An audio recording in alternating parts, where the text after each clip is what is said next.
The top 3 ways to become the most popular man in any room you go to. Now, this is backed by me being in a lot of very, very high quality rooms. And you're noticing that, people are gravitating towards me. Also, I teach my clients. Been doing this for about 10 years, teaching them the exact same principles. So I want to bring it to you. And so what are 3 things that you can just keep in your mind as like mental models when you're in a room to do these 3 things that people are going to gravitate toward you. You're going to have that aura. You have something about you, something special. The very first one is going to be quite simple. This way is about improving your energy. Now, as you can see, imagine if I came into this video and I was talking to you like, hi guys, so 3 kind of ways to you're not inspired, you're not entertained. Are you entertained? You're not entertained. You're literally bored out of your mind. And so the idea about this is that your energy must be of the energy you want to receive other people as. So if you want to be high energy, you want to be enthusiastic, entertained, and you want them to be, you first have to be that energy. You can't just be somber, low vibration, just hating life and expect people to be like, hi, who are you? What's your name? Blah, blah, blah. Oh my God, I want to know everything about you. I want to invest in your business. I want to know everything. You're not going to have that because you are not projecting that energy. So first, people are going to give you that energy when you give that energy out.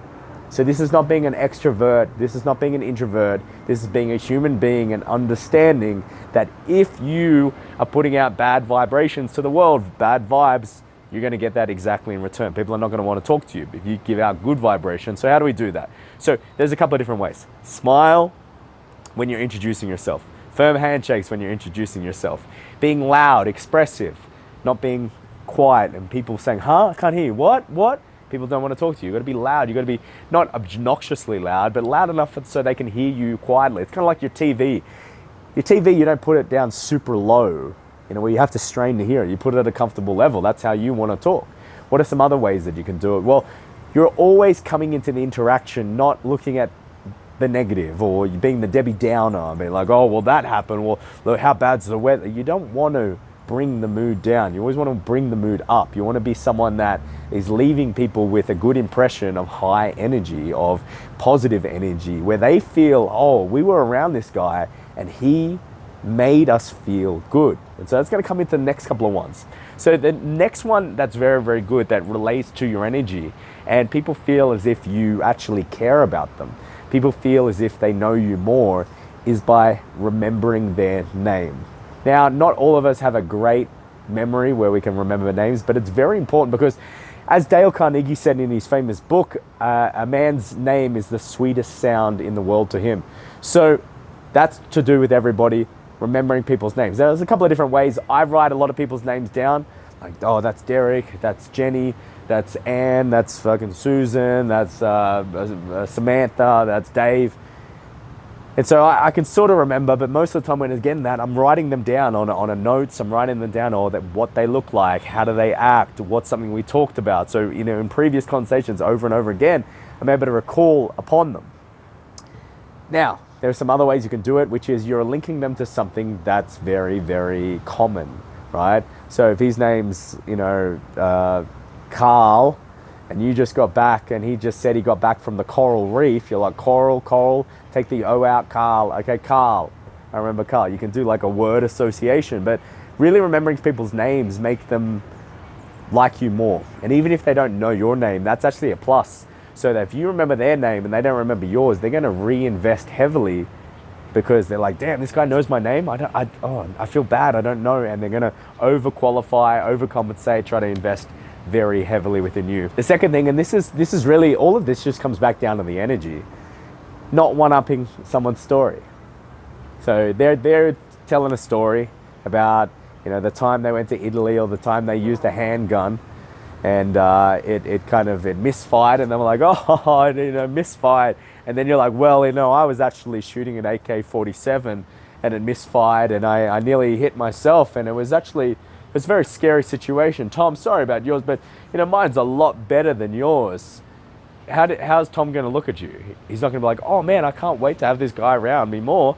Keep upping my stories. It's kind of like there's a TikToker guy. I'm going to put it here. Oh, you just got a new car. Congratulations. What'd you get? Nissan Altima. What's the price on those nowadays? 12,000. Okay, so it wasn't like a new car, used car. Good for you though. Wow, congratulations. Yeah, my new Mercedes was 85,000, I think. Can't remember. I put a few upgrades on it and just wrote whatever they needed on the check. But You know, you just feel as if you're deflated. And more than anything, a lot of guys do this. They one up other people's stories. So at the end of the day, you're deflating everybody's energy. You can, you know, if you have a story, you can kind of relate it to it, but you're doing it in a very subtle way. You're not trying to do it like you're one-upping the person. Like, oh, we scored the winning touchdown. Oh, yeah, well, I also scored the winning. It's like you're trying to ride people's coattails. And surprising or not, people don't like that. Oh, I don't know how. They apparently don't like that, right? But for some reason, guys keep insisting that, oh, I heard that story. Let me try to relate to conversations and tell my story, which is actually one-upping this guy's, coattailing of him. A really good plan for you to do, and I would say that this is one of the biggest ones that you need to be incorporating, which is knowing a little about a lot. We teach a lot of guys in Social Life Mentoring, my program, this, and it's knowing a bit about crypto, knowing a little bit about chess, knowing a little bit about cigars, wines, apparel, knowing a bit about places you've been, travels. This all helps because it allows you to always be able to have a conversation with someone. Maybe it's not to input your stories in there, but you know a little bit about it to ask questions that don't make you seem like someone that doesn't understand or not in the bracket of hierarchy or social status that they are. So if someone comes in, you know, a good example is like you got some high quality friends, you know everything about, I don't know, let's just say buying bottles and at a table, you know, you're the club guys hypothetically. And you get a guy's like, okay, so how much for a bottle of champagne? And you know that they don't really give champagne away for like free. And this guy's like, how much for a bottle of champagne? And you know that he's probably never done this before, but he's trying to incorporate with you. You already can deem where he is in because he has no knowledge. But if he's like, oh, you know, how much is for the 750 Belvedere? How much is for, you know, the Don Julio tequila? Then you're gonna be, oh yeah, like this guy knows a little bit. He's not out of the loop. He showed that.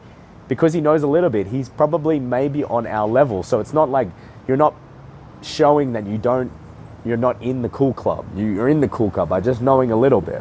So it's very important to know a little bit about a lot. That comes with travels, that comes with conversations, and those principles will make you the most popular man in majority of every single room. I think the final one is that don't be the wallflower, don't be the guy that's not speaking up, don't be the guy that's kind of not having a conversation with people. You want to have a conversation. You want to put yourself out there. You want to be someone that's not, you know, taking the lead from the people hosting the events or anything where you go, but someone that's engaged, entertaining, and curious about meeting new people. If you just have that attitude, you'll find it will go a long, long way. So Sam here, check it out. I want to see you implement those and become the most popular person in any event or scenario that you find yourself in.